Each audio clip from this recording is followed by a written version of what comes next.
y un movimiento campesino en defensa de las tierras y los derechos agrarios. Para muchos historiadores, culmina con la promulgación de la Constitución de 1917, la que rige a México en la actualidad.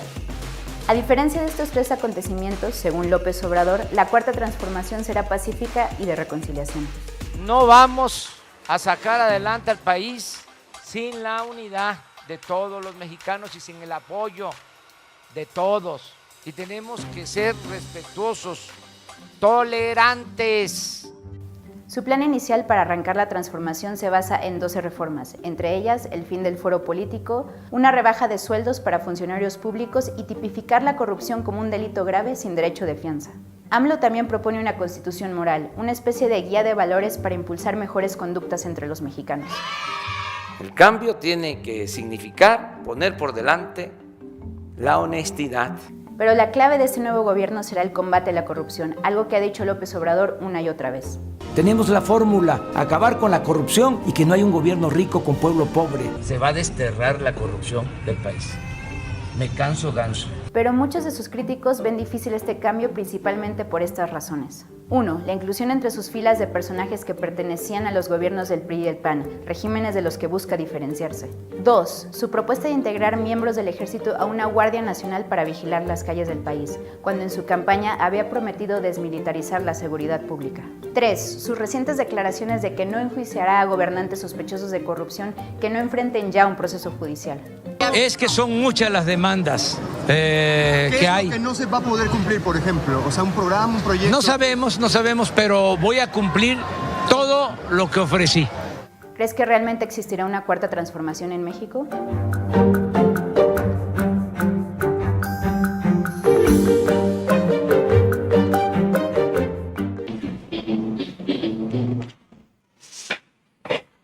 México siempre es un país que junto con Brasil parecen ser como que dos ejes, tanto en la parte centroamericana como en la parte de Sudamérica, que siempre están dictando ciertas pautas, ¿no? Porque también por el volumen que representan a nivel poblacional y a nivel de capital material y también cultural. México está junto a Estados Unidos.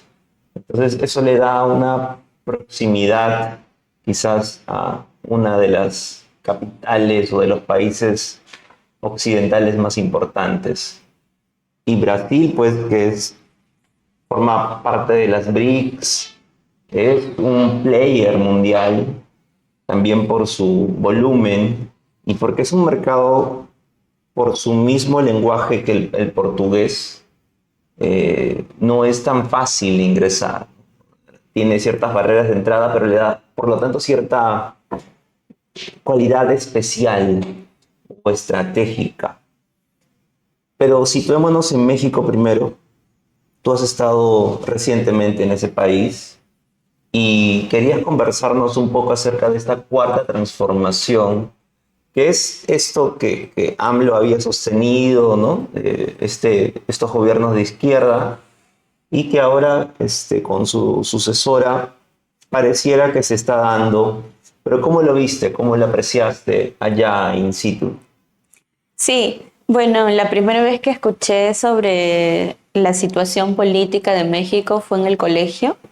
Yo estaba en quinto de secundaria y teníamos historia política, y ahí hablamos, o el profesor nos tocó el tema de la Revolución Mexicana. Me marcó mucho, me llamó mucho la atención leer todo sobre la Revolución Mexicana y el proceso de independencia de México. Y en ese momento mi profesor hacía un símil interesante, porque la cultura mexicana y la historia mexicana se parecen mucho a la peruana. De hecho, la cultura maya comparte ciertas similitudes con la inca. Entonces, seguro que no es también una casualidad que ambos hayan sido colonizados por España y que hayan logrado su independencia en 1821. Así es que México es un país que se parece mucho al Perú. Ciudad de México se parece a Lima. No tiene la belleza arquitectónica neoclasista de Lima, del centro de Lima, pero sí se parecen mucho en clima, en forma de organización, distribución, etcétera, ¿no? Seguramente como muchos de los países de América Latina. Bueno, yo pregunté porque tú sabes que el algoritmo en redes te presenta lo que tú quieres escuchar y lo que te gusta, ¿no? Entonces yo recibo mucha información por el algoritmo de AMLO y de Morena y de Claudia Sheinbaum. Entonces me llamó mucho la atención ese término, la cuarta transformación. De hecho, me pareció muy marquetero, ¿no? Muy marquetero, Claro, interesante, ¿no? Claro, porque todos queremos cambiar, transformar. No todos, la derecha no. Creo que en la campaña de Ollanta, creo que él postulaba el gran cambio. Claro. Por eso es un tema muy interesante y, por ejemplo, una forma muy sencilla de saber qué es derecha y qué es izquierda es lo que tú dices, José. La derecha busca conservar el poder donde está, mientras que la izquierda aspira al poder, ¿no? Entonces, mientras que la izquierda filosóficamente se considera algo que nosotros conversamos mucho, materialista, la derecha es idealista en un sentido filosófico. Porque, por ejemplo, si tú escuchas a una persona de derecha, siempre te va a decir, esfuérzate, eres flojo, por eso no tienes resultados. Entonces siempre la idea está presente antes de lo material. En cambio, una persona de izquierda siempre va a mirar las condiciones materiales que preceden a la realidad, al momento, ¿no? Es interesante lo que mencionas porque se me ocurría que también puedes verlo desde el lado en el que los izquierdistas son idealistas porque visionan un mundo donde todos podamos tener lo mismo. Pero eso sería un error, es un error semántico que ha utilizado la derecha históricamente para confundir a las personas y reducir el concepto de izquierda a un concepto meramente del romanticismo, ¿no? Lo cual es incorrecto, es una precisión incorrecta, ¿no? El izquierdista es materialista, mientras que el de derecha es idealista, porque el votante de derecha es un votante que siempre se va a las ideas. En cambio, el votante de izquierda tiene una conciencia de clase materialista, siempre te va a decir que las condiciones materiales preceden. Es decir, no se le puede pedir a una persona que nace en Puno a 17 horas de su escuela que tenga los mismos resultados que una persona que vive en Lima y estudia en el Markham. Claro que si hablamos de votantes de izquierda, de derecha, en realidad sabes que estamos hablando de un ínfimo porcentaje, muy ínfimo del electorado que se podrían definir como votantes de izquierda o de derecha. La mayoría está en el medio de la campana de Gauss y no son o no se definen ni de izquierda ni de derecha. Y es probable que eso sea producto de una seguidilla de mensajes sistemáticos para formar ese tipo de pensamiento. Porque si tú le preguntas en el Perú, si ves las estadísticas, en el Perú el 30% de los peruanos es pobre. Estamos hablando de que el 30% de peruanos no alcanza a tener 450 soles mensuales para cubrir la canasta básica familiar. Aún ahí nos damos cuenta que estas mediciones que pone el Fondo Monetario Internacional no son suficientes. Entonces, soy pobre porque no puedo alcanzar la canasta básica familiar, cuando sabemos que el sueldo mínimo no alcanza. Entonces, el 30% es pobre. Entonces, ¿por qué el 30% también no es de izquierda? Porque si ser de izquierda significa transformar la redistribución y transformar las condiciones de cómo se acceden a los derechos y a los beneficios y a los servicios públicos. Me parece que el concepto de izquierda-derecha es una tipología más academicista, dada justo por personas que están muy interesadas en el tema y tienen acceso a la información.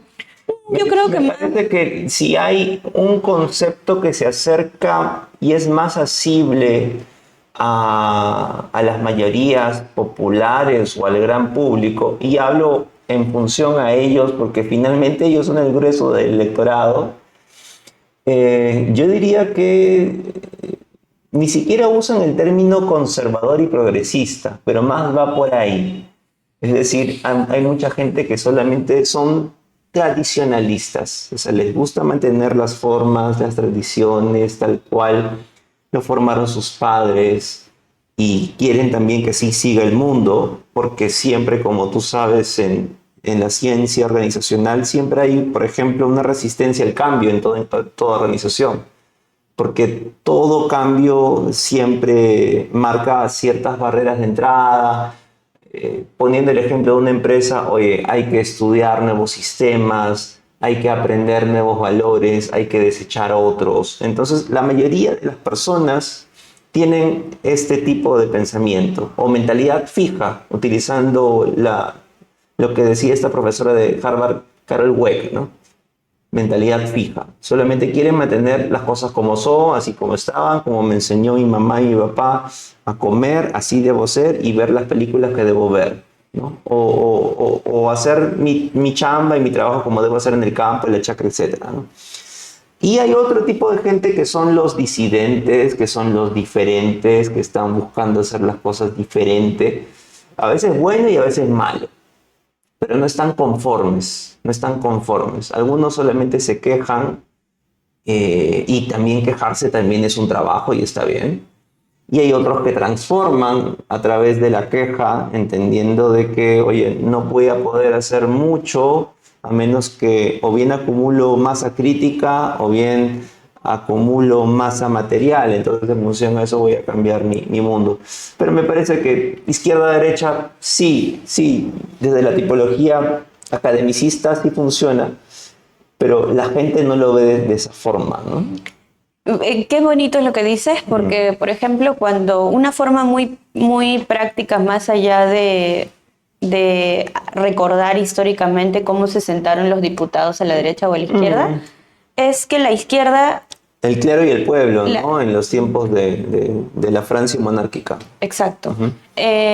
Más allá de eso, una forma muy sencilla de diferenciar izquierda de derecha es que la izquierda debe traer consigo una crítica al capitalismo, mientras que la derecha no, porque la derecha busca mantener y perpetuar el poder donde está. El statu quo. En cambio, la izquierda busca revolucionar o cambiar, mover ese poder hacia otro lado, ¿no? Entonces, el que no tiene nada, el que va votando elección tras elección y sus condiciones materiales no cambian, ¿por qué quiere perpetuar el poder donde está?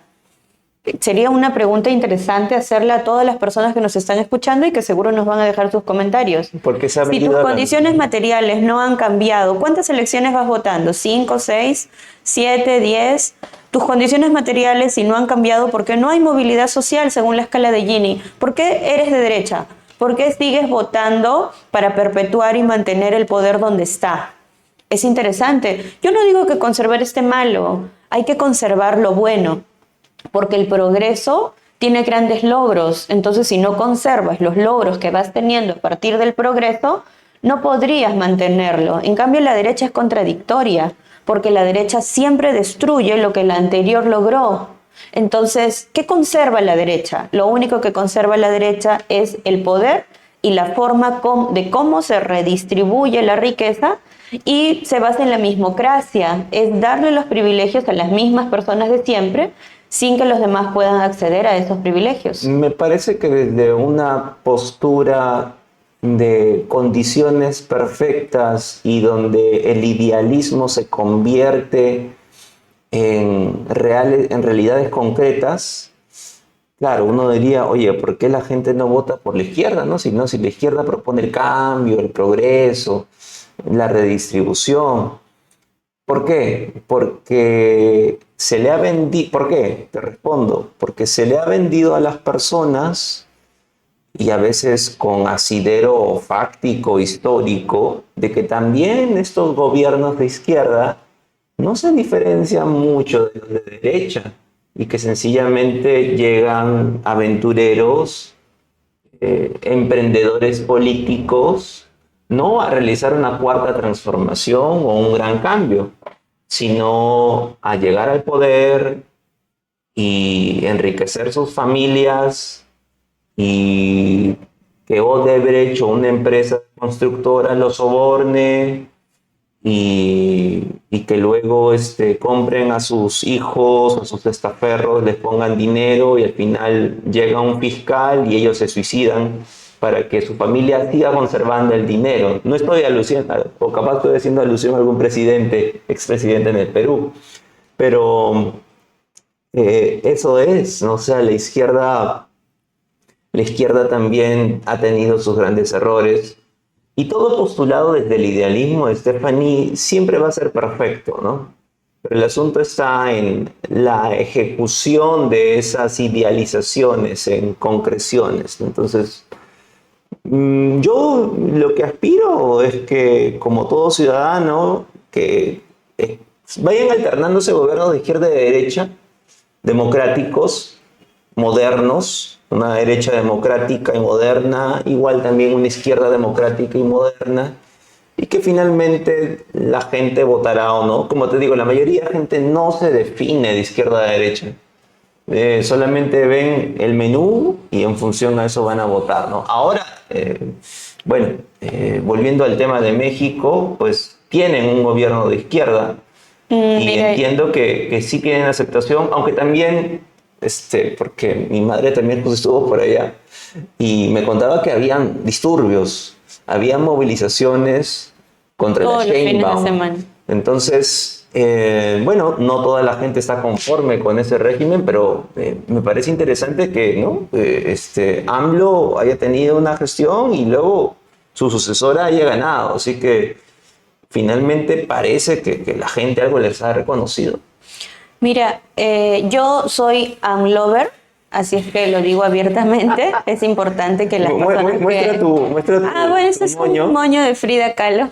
Pero yo soy AMLover, así es que lo que voy a decir no es neutral, pero sí está basado en la razón y en la evidencia. Y lo bacán es que eres transparente y eso es chévere, ¿no? Eso Sí, es soy chévere. AMLover. Algo interesante que te podría decir es que me has hecho recordar con lo que dijiste de democracia, algo que dijo Lincoln, es que la democracia es el gobierno del pueblo y para el pueblo. Pero la derecha no siempre es derecha. La derecha a veces es oligarquía, a veces es neoliberalismo, a veces es mercantilismo y a veces es narcoestado.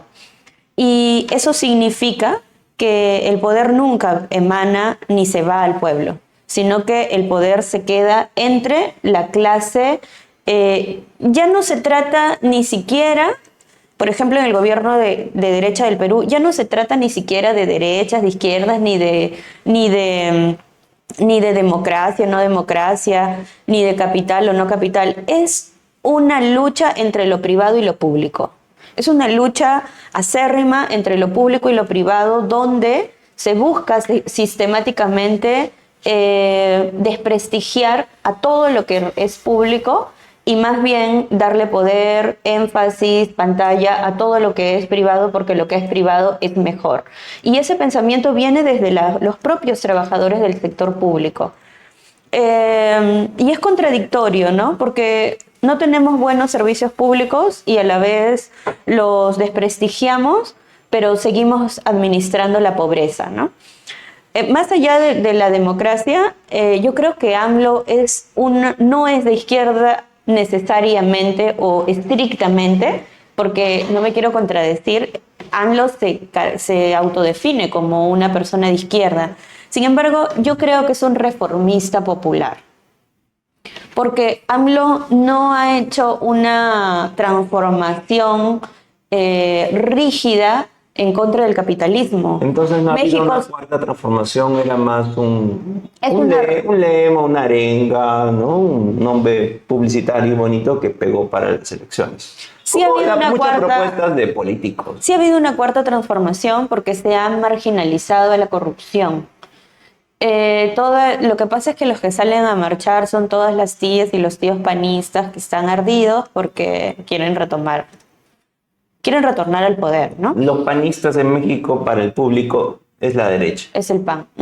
El PAN y el PRI, ¿no? Ujú. Son partidos históricamente de derecha que han gobernado por casi 3 periodos consecutivos y que en este momento, hace 2 periodos, no están en el poder. Supongo que como de derecha popular, ¿no? Es decir, porque obviamente si votan solamente los pituquitos o de México, los fresas, creo, así les dicen, los mi reis, no van a poder, pero entiendo que hay un amplio margen o la base piramidal de la pobreza es bastante amplia y ancha. Era 70%, José. Y pero mucha de esa gente vota por el PRI y por el PAN, ¿no? Ahí está la contradicción, porque nos han programado sistemáticamente para eso, ¿no? Y por eso yo creo que me gusta mucho mirar, no sé si te acuerdas, cuando estudiábamos a Spinoza, el consecuencialismo, mirar las causas, ¿no? De consecuencia. Porque a veces siempre nos enfocamos en los resultados y en lo que está pasando en este momento, ¿no? A una persona le decimos eres pobre porque quieres, pero no miramos cuáles son las causas por las que esa persona tiene esas condiciones materiales de pobreza, ¿no? A veces es sistemáticamente a lo que no se ha podido acceder, como educación, oportunidades, etcétera. ¿Por qué mejor no opinar cuando realmente no tienes una posición muy nítida o por lo menos abierta, ¿no? Porque, por ejemplo, ¿no? O sea, es cierto, ¿quién fue Gianotti, creo, ¿no? Este tipo que me caía bien, tenía su programa, ¿te acuerdas de preguntas picantes? Creo que comía, ¿no? ¿Cómo era, Cristian? ¿No? Comía preguntas que arden. Unas alitas picantes, y qué chévere, ¿no? Me parecía muy interesante su temática, ¿no? Pero sí, se lanzó diciendo eso. Yo espero que haya sido un dislate, algo que se le soltó. Pero tomando ese ejemplo, ahí está la cultura del esfuerzo, ¿no? ¿cómo puedes Si yo decir me esto, esforcé, ¿no? Y salí adelante no y logré, posible. ¿por qué el otro no? Entonces se convierte en una guerra de individuos, se convierte en una guerra de ciudadanos, sin mirar la estructura, ¿no? Hay una estructura que nos condiciona. Mientras entre nosotros nos estemos peleando, yo me esforcé más que tú, por eso es que tú no tienes dinero, tú eres un vago, yo trabajo todos los días, yo me levanto a las 5 de la mañana para tener lo que tengo. Mientras estemos en esas peleas, sin conciencia de clase, lo único que vamos a lograr es que la estructura se fortalezca, ¿no? Bueno, más allá de, por ejemplo, mencionar el término conciencia de clase, estoy seguro que eleva muchas red flags y alarmas, ¿no? La diferencia, por ejemplo, tú dijiste hace un rato entre progresista y Conservador. Y conservador, es eso, ¿no? La conciencia, entre uno de izquierda y un progresista, es la conciencia de clase. Creo que una vez tú estabas leyendo a Pablo Freire. No creo. Sí, justo hablabas de Brasil, ¿no? Por eso me acordé de Pablo Freire. Y Pero decía, sí he leído algunos quotes de él, ¿no? Algunos papers, pero... de izquierda, unas ¿no? cosas Él es de pequeñas. izquierda. Y Freire decía algo bien interesante, que, por ejemplo, conciencia climática sin conciencia de clase es jardinería. O sea, si tú no tienes claro a qué clase perteneces y no tienes claro cuáles son los privilegios de clase que se tienen en la sociedad, es probable que estés confundido, ¿no? Claro. Pero lo que pasa es Yo, que... por ejemplo, vengo de clase obrera. Mis padres y mis ancestros han sido... Bueno, todo el mundo viene de clase obrera, ¿no? Solo hay que retroceder algunas generaciones más que otras, ¿no? Porque finalmente en el 1700 todos éramos hijos de campesinos. Y Me has hecho acordar- hasta la clase alta blanca del Perú, sus Viene orígenes de son clase. campesinos. Sí. Eran vasallos en Europa que sí fueron votados o exiliados ya que eran lo lumpen y tuvieron que venir aquí en barcos. Eso es tener conocimiento histórico, ¿no? Claro. Por ejemplo, toda la gente Y no es que insultante decirlo, porque No, es una realidad. Es una Toda la realidad. gente que viene de Europa huyendo de la Primera y Segunda Guerra Mundial es clase obrera campesina, ¿no? por ejemplo, que se asignó en Argentina o Estados Unidos. Muy bien, pero además de esto decía que hablábamos de conciencia de clase, ¿no?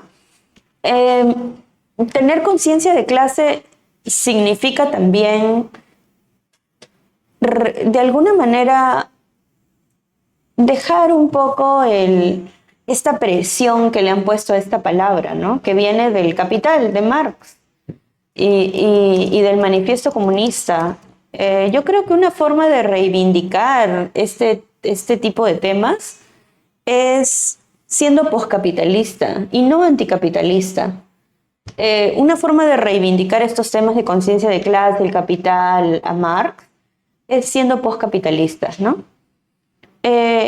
Yo dije que era AMLover porque creo que, por ejemplo, en el Perú en este momento, un gobierno de izquierda, estoy hablando de un gobierno que tenga implícitamente una propuesta anticapitalista, no existe en el Perú. Y sería poco probable que se pueda dar. ¿Saben por qué? Porque el Perú no vive de una economía industrializada, sino que más bien el Perú tiene una economía extractivista y le vende estos productos al mundo, principalmente a Estados Unidos. Nosotros somos vendedores. Entonces, ¿cómo nos pondríamos de espalda o anti el capital? No podríamos. Le haríamos muchísimo daño a la economía del país. Entonces, gobiernos progresistas, gobiernos reformistas, populares, como los de AMLO, son muy bien, le hacen muy bien a los países de América Latina como una transición hacia una mejor manera de hacer las cosas, ¿no? Bueno, que es la superación del capital. La receta política va a variar en función de las condiciones, ¿no? Depende del escenario. O sea, México y Perú, es cierto, igual que otros países de la TAM, tienen muchas similitudes, pero Perú tiene también ciertos matices que no necesariamente lo hace igual a México, ¿no? Ahora, hablas de posibles gobiernos de izquierda y bueno, ahorita estoy seguro que el grueso electoral ha entendido o pensado que Castillo era de izquierda y la cagó, pues, ¿no? Más allá de lo que puedan decir, oye, lo sacaron, no lo sacaron, que fue injusto o no, yo creo que él va a salir, como algunos estudiosos jurídicos he escuchado, él va a salir libre en algún momento, ¿no? Pero ahorita ya lo condenaron, pero puede apelar. Pero, por ejemplo, ¿no? Una postura que se viene ahorita de izquierda y ha sido noticia, y me parece que Cristian ahí ojalá que esté atento y vaya poniendo las imágenes. Harvey Colchado, ¿te acuerdas policía que era muy famoso porque se metió contra Dina, ¿no? O sea, era de la policía, pero lo mandaron a investigar a Dina Boluarte, y Dina Boluarte le puso la cruz. Y puta, el pata es muy reconocido, muy valorado por la gente que conoce la noticia, ¿no? Él se ha metido con gente de poder, con políticos, con congresistas, y finalmente lo mandaron a retiro. Hasta en un momento lo mandaron a un puente. Él era un detective, era un jefe de la DIVIAC, y lo mandaron a Stephanie, como en una película, a patrullar las calles, como un policía raso, ¿entiendes? Finalmente lo mandaron a retiro, porque si te metes pues con la presidenta de la República vas a joderte, y ahora un partido que se alucina de izquierda es López Chau, ¿no? Ahora Nación. Al momento, aquí tengo la información de que parece que Harvey Colchado va a ir con el número 1. Va a ir con el número 1 por Ahora Nación, por Lima. Entonces se va formando esas facciones y este tipo tiene mucha llegada y tiene mucha legitimidad. Así que ahí vamos viendo cómo se está configurando el panorama. Ahora Nación, López Chau, bueno, estaban identificados como un partido de izquierda. Faltan algunos más, pero bueno, vamos a ver cómo se presenta este menú, ¿no? Ahí está tu candidato, ¿no? No sé si tú votarás por ello.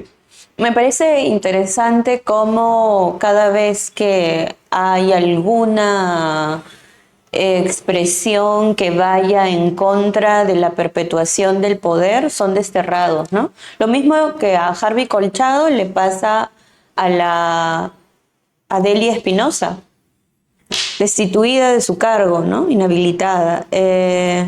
Interesante. Y pues, lamentablemente, esa es la verdadera discusión. Y por eso vamos a votar. En el Perú se vienen las elecciones. Entonces, si votamos por Keiko, Rafael López Aliaga, en realidad creo que todos, ¿no? Buscan Todo lo del Congreso, mantener, todo lo del pacto. buscan mantener el Puro. poder, ¿no? Mm. Sí me simpatiza López Chau, porque él, cuando fue rector de la UNICA, dio mensajes políticos interesantes sobre lo que puede significar una reforma populista, parecida a la de AMLO, pero no he visto que haya presentado o que tenga una propuesta anticapitalista. Por lo tanto, tampoco sería de izquierda, ¿no? Difícil que alguien pueda ser Stephanie anticapitalista. Yo concuerdo En el Perú, contigo no. en que se puede, pero ¿en qué país? este El momento. capitalismo funciona en todo lugar. Mira, sí se Hasta en el México izquierdo de Sheinbaum y López Obrador, el capitalismo funciona. O si no, ¿qué otro sistema económico Claro. existe? ¿No? Más que nada estos reformistas populares lo que hacen es redistribuir mejor la riqueza, como los principios de AMLO, ¿no? Erradicar la corrupción, buscar mejor calidad de vida para los ciudadanos, como por ejemplo, nosotros tuvimos un gobierno reformista popular en el Perú, como el de Ollanta Humala, y algo interesante también, José, es que nosotros hoy día es el día del minero, hoy día es el día del trabajador minero. Hoy, Hoy 5 de diciembre es el día del trabajador minero y además un sector bastante sindicalizado.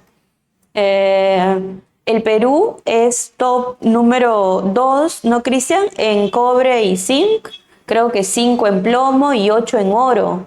¿Qué podríamos hacer nosotros los peruanos si somos top 8 en oro? Imagínate. Sí podríamos industrializarnos, pero el modelo capitalista tiene algo muy interesante y con eso quiero empalmarlo con otro tema.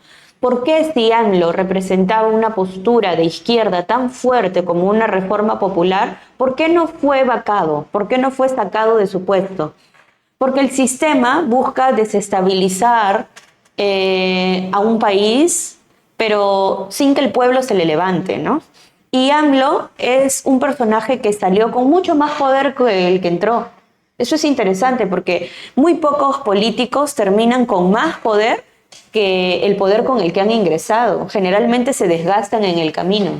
Pero AMLO se jubiló, no cambió las leyes para perpetuarse en el poder, porque cuando ganó todos creían que iba a ser la nueva Venezuela y se iba a perpetuar en el poder. Se retiró, él vive en Chiapas, en la Sierra de México, y ahora presenta un libro que se llama Grandeza, que lo podemos comprar a nivel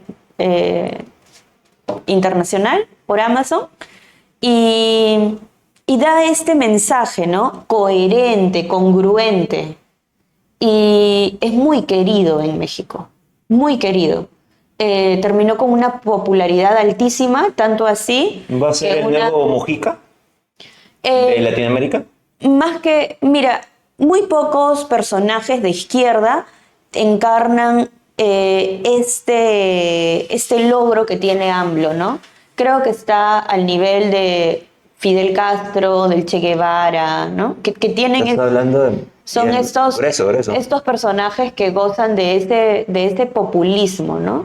Creo que AMLO se gana este mérito y ya quedó para la historia de América Latina. Ojalá, porque finalmente lo que beneficia a México beneficia a la región. Estamos hablando de Perú y de tantos otros países. Si hay gobiernos de izquierda que de forma democrática son elegidos por la población y no buscan perpetuarse en el poder, y entienden que el libre mercado es lo que funciona. Por supuesto, el Estado también tiene que, así como en Europa misma, tiene que poner ciertos seguros y intervenir cuando hay que intervenir, pero de forma muy ligera y también temporal, ¿no? Bueno, esperemos que funcione. Te felicitamos por tu nuevo ídolo. Siempre es bueno encontrar modelos a seguir, ¿no? Bueno, no he investigado mucho de AMLO, pero habrá que leer su libro también, pues, ¿no? Sí, total, estoy leyendo el de Obama también. ¿Por qué no leer el libro de AMLO? Está más cercano. Sin llegar a idolatrar, y siempre con pensamiento crítico, siempre vamos siendo porque cambiamos, ¿no? O somos porque cambiamos. Entonces eso es interesante, ¿no? Hoy AMLO representa una figura de congruencia, de coherencia. Ha logrado una reforma populista importante en México. El sueldo mínimo no le permitía a la gente poder vivir. Hay evidencia de que, José, en los call centers, en las grandes industrias, los trabajadores en el almuerzo solo comían una sopa Maruchan. Y no quiero crear discursos populistas, pero era muy fuerte el 70% de pobreza. Y ha bajado. Ahora tenemos 29.5 de pobreza en México. En Perú tenemos 30.5. México avanzó mucho más en la reducción de la pobreza en la pandemia que el Perú. El Perú ha reducido la pobreza de manera mucho más lenta que México. Y esperemos que sea sostenido, como el milagro boliviano, que tú sabes que todo cambió, había bonanza, todo, y al final se cayó. Esperemos que sea sostenido por el bien de la región. La reforma y lo que podría apoyar esa sostenibilidad es que Claudia Sheinbaum ha continuado eso. Por ejemplo, los escolares reciben, algo que me parece muy bonito, es que reciben una pensión pequeñita, pero todos los que estudian en escuela pública, en educación básica regular, reciben una pensión. Y eso le permite a cualquier adolescente no abandonar los estudios, porque por lo menos tiene para los pasajes y para alimentarse. Hay mucha gente que no pudo terminar el colegio porque no tenía para ir el pasaje para ir, ¿no? No tienen para la combi, para el micro, porque vivimos en zonas urbanas donde no es posible caminar para ir a la escuela por el tráfico, por la violencia, etc. Entonces necesitas 1 sol, 2 soles diarios para poder transportarte e ir a la escuela. Y a veces cuando no se tiene esta economía, no se tiene ese dinero, se deja de ir al colegio. O tiene que trabajar, ayudarle al papá, ayudar a la mamá para vivir, para comer. Pero gracias a la pensión que reciben los estudiantes de educación básica regular, pueden terminar de estudiar. Por lo menos esa pensión chiquita les permite terminar el colegio. Nadie nunca va a estar en desacuerdo en que se le dé a los chicos que estudian un estímulo, un apoyo, más aún en un país donde hay pobreza, ¿no? Ahora, el tema es que no existe, y eso es pensando justamente en toda la población de México, pensando en ellos, no existe un almuerzo gratis. Tiene que salir dinero de algún lado. Entonces, ahora yo veo el déficit público de México, ¿no? Y está alcanzando el 5.7 del PBI, del Producto Bruto Interno.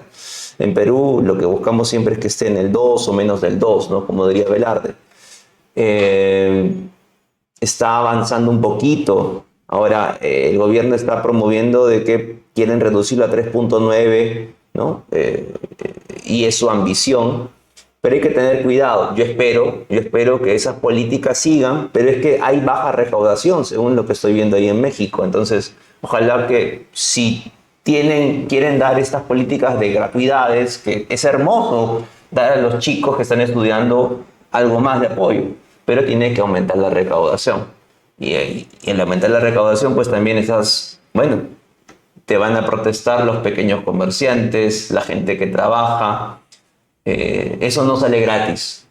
Reitero, ojalá que esas políticas de ayuda social continúen, pero sean sostenibles. Ese es el término, que sean sostenibles por el bien de México. Y qué interesante que exista una persona que hasta ahora no tiene evidencia de haber cometido actos de corrupción como AMLO. Ya, I'm lover.